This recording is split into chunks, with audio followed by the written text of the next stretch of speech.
2025 is just around the corner, and if you struggled with turning your big dreams into an actual plan, stick around. In this video I'm gonna break down how to set meaningful goals and then hit them step by step. Whether it's launching your new app, staying consistent, or learning something useful, this is the video and the guide you've been waiting for all year. So let's get into it.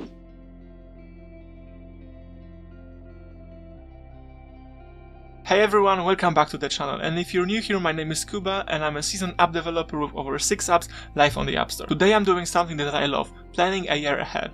I'm gonna show you exactly how I'm setting my goals for 2025. We are talking about everything from creating a vision for the year, breaking it down into manageable chunks, and planning specific projects while taking special care not to burn down along the way. We'll also dive into tools and strategies I use to stay on track and adjust when life inevitably throws a curveball. Grab a notebook or open your favorite planning app because you're gonna want to follow along.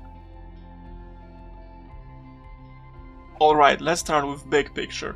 Let's answer a question: where do you want to be by the end of next year? Think about every aspect of your life: health, career, relationships, and personal growth.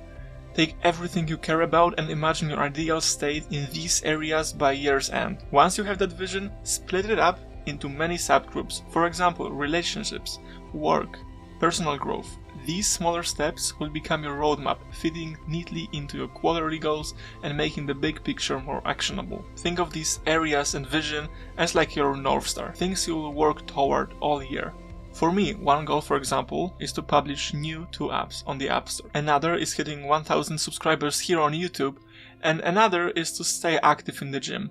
While they are not specific, they are a vision. Sub-goals are something that turns this vision into their reality. For example, this fitness milestone could be to go to gym 3 times a week. Or building those 2 apps could be about taking what I learned from iOS development in the past year and applying this knowledge to create the most robust app ever. But setting the vision is only the beginning. The real magic happens when you want to break it down. And that brings us to point number 2. Here's the thing about annual goals: they can feel overwhelming. That's why I break them into 4 chunks. Why quarterly? Well, because 3 months is just 90 days. 90 days is long enough to actually make real progress in something, but short enough to stay focused and achieve that goal. Each quarter I set 3 or 5 priorities. Anything more, it's too much. By the way, if the quarter doesn't go as planned, no big deal, because you have still another 3 quarters to adjust the planning accordingly. In my case though, I like quarterly goals more than annual goals because hey, this is really frustrating. For example, to find yourself in June and think about it like, hey, it's just June, I achieved so much during this year. Like, technically I can do essentially nothing for the next 3 or 4 months and then finish it off with perfect 2 months, November and December. And this mindset I found is really hurtful. It's easy to fall into this trap of not knowing what to do. Quarterly goals let you stay accountable and achieve more in more manageable chunks. But what about balancing big goals with day-to-day life? That's where project-specific planning comes into play. Let's see what it brings to the table.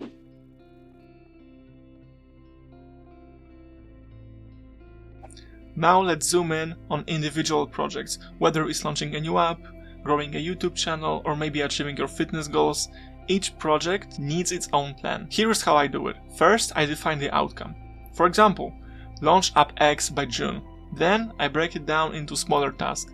Think design, development, testing, publishing to App Store, you name it. 2024 taught me so much about how valuable your time is when it's so limited, managing full-time work and studying full-time as well. I know exactly, for example, that I am free for up to 10 hours a week and I need to use those 10 hours very specifically. I also prioritize projects. Not every goal can be the main focus all the time. For example, if week 1 is about launching another Bluesky update, then obviously my efforts into this YouTube channel would take a backseat and vice versa. And that's okay, balance is key. But how do you keep track of all of this without feeling overwhelmed? Well, that's where tools and systems come in.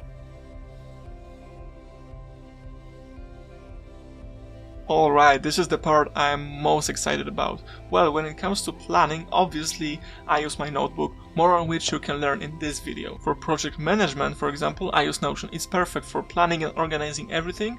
and I use it side by side with Things Free, which is my go-to to-do list app. Motivation is also huge. When things don't go as planned, and let's be real, they won't go as planned, I remind myself why in the first place I set that goal. That's why journaling is so effective, because you understand instantly what was your motivation behind setting this a goal. The moment you realize why you started this goal, well, the chances for a burnout plummet significantly. Now that you've got the tools, there's only one piece to tie it all together. That's how I'm planning 2025, from big picture to actionable steps I can take. But here's the thing, planning is only half of the battle.